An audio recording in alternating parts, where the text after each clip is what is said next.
Hi, it's counselor and mental health expert Dr. Greg Jantz. Hope and possibilities?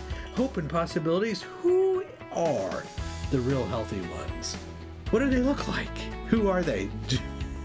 Yes. What's next is how to measure who is healthy here on Hope and Possibility. Dr. Gregory Jantz is a best-selling author of over 45 books and the founder of the Center A Place of Hope, voted a top 10 center for depression treatment in the U.S. As the pioneer of whole person care, Dr. Jantz is known as the messenger of hope. Now the nation's expert on anxiety, depression, substance abuse, relationships, trauma, and PTSD, here is Dr. Gregory Jantz. Hi, we all want to have healthy relationships and we want to be a healthy person, all of us. So this is my 39th year of being in the helping professions as a mental health counselor. And also as the founder of the Center A Place of Hope, I can tell you through the years, literally it's been thousands of individuals that we've had, I'm going to say honor, privilege, and a absolute delight to work with through the years who have come through our various programs for anxiety, depression, obsessive compulsive disorder, addictions, eating disorders, just to name a few. And I can tell you, there are watermarks of what makes for a healthy person. What do we have to do to be healthy? Sometimes the question is, how do I get there? And that's what we do here at the center. And that's why I believe wholeheartedly in what we pioneered in the early 80s, the whole person approach to our mental health and mental well-being. But right now, we've come through the pandemic, whatever we want to call it. And there's been some psychological fallout. We've never seen the levels of depression that we've seen.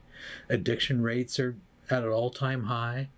Anxiety reaches up to be the number one diagnosis that's non-medical diagnosis that is out there. And so with these issues, we're even on the quest even more to go, what's healthy? What do I do? How do we go beyond coping to living a healthy, emotionally healthy life? Well, there are some key factors. I'm going to share 7 key factors that also fit in for resiliency. Because when we come through tough times, one of the things that we want to do is become more resilient. We want to be resilient in our mental and emotional health, our physical health, our spiritual health. We want to be resilient as it relates back to teaching our kids the bounce back factor, and there is that.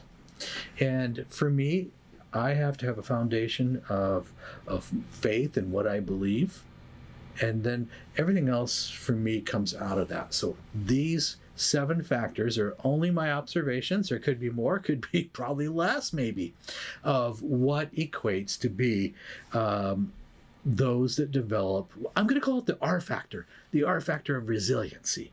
Number 1, and we're going to move through these. I like, for me, fairly short podcast, and so I'm going to keep the time in my forefront because we all want to honor our time. And one of the things that we do is we want to speak truth and speak it in a way that is helpful. And so that's my hope here. Number 1, if we're going to be healthy, we're going to have resiliency, we have to deal with any toxic emotional pain in our life. That's anger, that's fear, that's guilt. Another word for anger could be deep wounds and hurt. It could be resentments. It could be bitterness.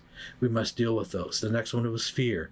We have to deal with unrealistic fears in our life. Anxiety, the mental process of worry, full-fledged fear and panic attacks. The heading of fear, which also encompasses every type of anxiety. Anger, fear. The last one was guilt. And there's true guilt. True guilt means I goofed, I need to seek forgiveness. But false guilt can come under the name of shame. Just a sense I'm defective, something severely is wrong with me. That's false guilt. Now, toxic emotions can be bundled up under anger, fear, and guilt. And really what we're talking about here could be having shame in our life. There could be significant trauma that happened to us. And early on, it's affected brain development. Trauma will affect the brain. Trauma comes in different forms. That's why I wrote the book, Triumph Over Trauma. Trauma is reflective not only of childhood abuse, but of significant loss. Trauma could come in adulthood as well. It could come emotional abuse, sexual abuse. Trauma just comes when we're exposed to something that overwhelms our senses. Trauma comes in many different forms. And sometimes it's one trauma, sometimes it's multiple traumas. But we have to deal with any of the effects of that trauma that emerge as anger, hurt, resentment, fear, guilt, those issues. Healthy people have worked with and work to resolve. And let me add, at times some of this is so overwhelming. I believe that we work to resolve things with God's help. It is sometimes bigger than we are. Now, the next one is a healthy person tends to be aware of the three basic human needs. Three basic human needs.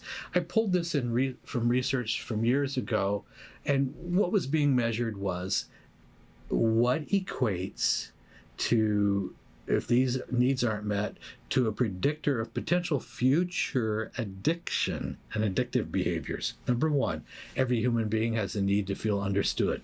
What's that mean? I need to feel understood, listened to beyond just hearing, to be understood. The next one is, I need to feel accepted. Acceptance implies love. I have a sense of acceptance from those that are closest to me. I feel loved. The third one is affirmed. I need to know in some way I have value. I have importance. My life matters. Look at those again. Understand, accepted, and affirmed. Those are what we're going to call the three basic human needs. The researchers actually said if these aren't met, and the age range they gave was 10 to 13, so kind of that adolescence or pre-adolescence, these needs are not met to some significant degree, that you will be compulsed or compelled to get those met in some way. And so often as human beings, we move towards addiction. Isn't that just fascinating how that works? So that was number two. We have an understanding of the three basic human needs, and we're offering that to others. Isn't that powerful? So as we look at what equates to be a healthy person, they're practicing and giving the three basic human needs, likely to themselves, but to others. And how we do that in our relationships, how we treat other people, how we speak truth and love, that's all part of it. All right, number three, a healthy person, and this one comes up every time, is an initiator of forgiveness. You've got to have a bounce back. Or if you don't bounce back, you bounce into bitterness. Bitterness affects immune system. Bitterness will make us sick in many regards. It'll rob us of intimacy in relationships. So, initiator of forgiveness. Now, forgiveness, there's so much we can say about forgiveness. And sometimes we've heard so many times, we kind of tune off when the word forgiveness comes up. But here's what we really mean. It means freeing ourselves from really the excess baggage from something that happened to us, so we're not dragging it into our present, not dragging it into our future, and we have released it. Now, self-forgiveness is another important piece. How do I appropriately, without excusing myself, but how do I appropriately practice self-forgiveness? Big one, really big one. A lot of times when we're working through recovery issues, we have held something against ourselves for a mistake we feel like we made, and we have been punishing ourselves for many, many years. So self-forgiveness is a big one. Forgiving others. And this may be a situation where we're forgiving them, but you're not looking at them in person. You are making a decision to forgive and release that time and time again if that comes up. Here's what we know, and I know this one personally. I had to go to a grave site many, many years later from a person that I felt wounded from, and it didn't really fully realize the impact that what I was carrying was happening in my life. And I read my forgiveness letter at that gravesite many years later. And I know the power of forgiveness. I know the power of receiving forgiveness. Personally, for me, I know the power of God's forgiveness. So we've got to address forgiveness. And when I say initiator of forgiveness, this is what individuals do who are healthy. They tend to be the one initiating the forgiveness, so I don't get filled with bitterness and resentment. I'm going to initiate the forgiveness. All right, number 4. When we're healthy, we have freedom from addiction. I made a note here that during the pandemic, there was 8 weeks, according to the Alcohol Sales Association, that they were selling $1 billion of beer a week for 8 weeks. That's just beer. How do you do that? That's beyond imaginable, but that's the amount of alcohol, just beer, that was being consumed.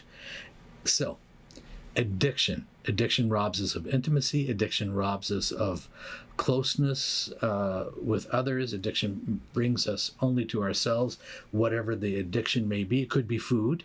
I'm just using alcohol as a quick example, but that addiction robs intimacy, and it becomes the primary focus, and we're compelled and compulsed to move towards whatever that addiction is. Right now, we have a fentanyl crisis. It is beyond a crisis. Some of those individuals working in this addiction field are saying that 95% of our homelessness, 95% in some of our major cities, are actually fentanyl addicts. One exposure to fentanyl can create such a powerful addiction and it will control your life, and it will destroy your life, and it will take your life. We're seeing this every day. So the power of addiction is it's all consuming. We could have a digital addiction. Hey, that's a big topic right there. Digital addiction could be drugs, could be cannabis, could be opiates, fentanyl, misuse of prescription drugs, television. I mean, there's a lot of things that can go, gambling, that go into this category. Now, what we do know is the addiction is so powerful that it will put at risk all of our relationships, our finances, our future. It will put at risk even our homes, anything we own.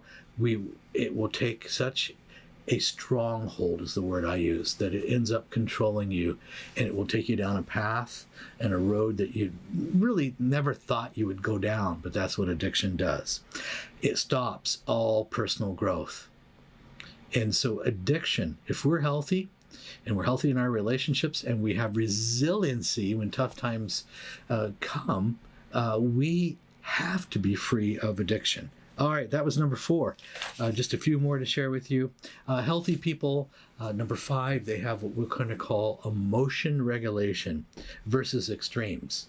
You've seen this. A person who has very extreme emotional reactions, so strong and extreme, they're hyper vigilant, hypersensitive. It's hard to have a relationship with them because you never know what you're going to get or who you're going to get. So emotion extremes. This is a person who's easily, the buzzword is triggered, but they're easily triggered. They're hyper vigilant, so that super sensitivity. And what happens with this is we have this prefrontal cortex. This is, I believe God put it here to help us make wise and make good decisions. But when we're filled with anxiousness and fear and we can't regulate our emotions, we tend to bypass this part of our brain, and we act out of a more primitive, impulsive part of our brain. And this is why you'll see a lot of times a person that just cannot manage the emotions. Now remember, if I have, number 1 was toxic emotions. If I have way too much anger, fear, or guilt in my life, I'm not managing my emotions. And those emotions will manage me and take me down a path. So that said, we know that delayed gratification is a sign of emotional intelligence. So a person that's impulsive, reactive, usually doesn't have delayed gratification, or where they're able to delay and not act impulsively, not spend impulsively. Delayed gratification. It's a sign of a healthy person. So we know that also, if I'm able to have emotion regulation, that I'm able to more easily experience joy and positive emotions. So a lot could be said. The skills that we teach, CBT, DBT, some of the skills that we teach at the Center of Place of Hope, where we teach how to have appropriate emotion regulation, because maybe we never had a good role model for this. Perhaps we never had somebody that really showed us how to appropriately respond to our emotions, where they're not managing us. And a lot of times, if our emotions are out of control, this is where self-harm comes in. This is where rage enters in. This is where harm towards others can enter in. So this is very important. And a lot of times it's what brings a person to seek help. I feel overwhelmed with my emotions. I can no longer manage my emotions because they're so overwhelming, and I feel impulsive, or I've withdrawn from relationships because of my inability to appropriately manage my emotions. All right, number six. Number six is, this one's interesting, self-absorbed versus self-care. And self-care means I can be of service to others. If I'm appropriately taking care of myself, I'm more in tune to the needs of others. If I'm appropriately taking care of myself, I may actually be alert to the needs of others and be of better service to others. Because if I'm self-absorbed with everything going on in my life, I tend to miss a lot. I tend to become my point of focus is on my own issues to such a degree, I'm blinded to what's around me. Sometimes I'm blinded to those who are trying to help me because I'm so self-absorbed. If my depression gets so great that I'm not able to function, and I'm absorbed with that depression, and we can get there. At times, then I need somebody to throw me a life preserver. I need an intervention in my life of good help, the right kind of help, to begin to help pull me out of that self-absorption. This is where the thinking becomes so negative that I may even begin to think it'd be better off if I wasn't even around. And you start to have very irrational thoughts the longer you stay in a stage of self-absorption. I just want to mention that pre-pandemic, one of the surveys that I read was that 61% of Americans felt lonely. 61%. That's pre-pandemic. And I'm going to venture to guess that number is much higher. Loneliness and a self-absorption with how bad our life is, and I get it, and get how we can get there, will pull us away from people. We will isolate. Our depression and or anxiety or addiction issues may grow greater and greater. The more I'm self-absorbed, the more I pull away from people. And so we've got to have the skills of emotional resiliency. And remember, the first one it starts with is detoxing from those toxic emotions, anger, fear, and guilt. I've got to clean myself, and then my forgiveness is one of the other skills.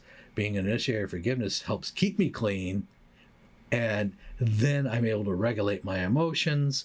I'm less self-absorbed with my own issues, and I'm able to look beyond and be of service and help, and to be able to love others. Remember the three basic human needs: acceptance, which means love; to be affirmed means I have value, and if I feel like I have value, I also have the need to feel understood, I'm really listened to. So I'm able to give those three basic human needs to others because I'm not so self-absorbed. When I become self-absorbed, I am that sponge that's just so full it can't receive anything else, and because I'm overburdened. All right, the final one I want to mention is the development of gratitude. The development of gratitude, number 7, is really a key to emotional well-being, emotional intelligence. It is a key to resiliency, gratitude. And the best example of gratitude I can think of is a personal example. And gratitude is a chosen perspective that we can have and choose. And my wife, who went through some really difficult times, and we did as a family with a cancer episode, a couple really deep and dark years for us. And I do know that it was those dark days, and many of you have had those. You know what I'm talking about. And I remember that she started something probably midpoint through chemotherapy.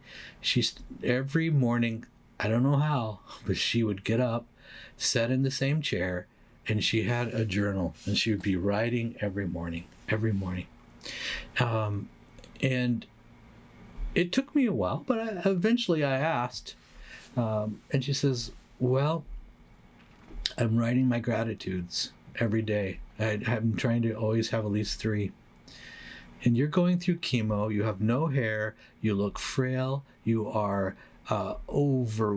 your body is overburdened with the poison of chemo, and you are barely functioning, and you're writing about gratitude. A profound lesson for me. It was actually a couple years after that she explained to me in one of our discussions, because she had completed several different journals, she said, I do believe that gratitude was one of the things that God used in my life to keep me alive. That was powerful, gratitude. She said, I began to see things differently. So I went on a quest to study gratitude a bit. I found out there's research studies on gratitude. I found out that practice of gratitude alters brain chemistry and dopamine and some of these chemicals in our brain. Gratitude is a boost to our immune system. Gratitude has all kinds of benefits. We love to be around grateful people. They're like a magnet. We're attracted towards people that radiate gratitude. And I asked her, now this is probably a couple months ago from the day that I'm taping this, but she was at 27,000 something. 27,000 gratitudes. She has continued writing gratitudes every day over the course now of 9, going on 10 years, I guess. And the gratitude, how do you think of that? I mean, 27,000 gratitudes. A powerful lesson. And I realized that one of the traits of people who are resilient and bounce back from difficult times, one of the emotional intelligent traits that we see emerge, and one of the traits that we see from folks who go through the center, a place of hope, we see towards the end, and as they move through and have healing, we see an enormous emergence of gratitude. Gratitude. A choice perspective that may save your life, but it's a part of the 7 factors. We call these the R factors of resilience. And this is so important as we look at this and go, okay, guess what? I may need help, but I can integrate every one of these 7 factors into my life and live a healthier, happier, more fulfilling life, and a life that feels more hopeful because I've put together a plan. Resilience. Who's healthy? Well, 7 factors to measure by as we looked at this today, and I do know that you can practice these and you will have a different perspective and optimism for the future.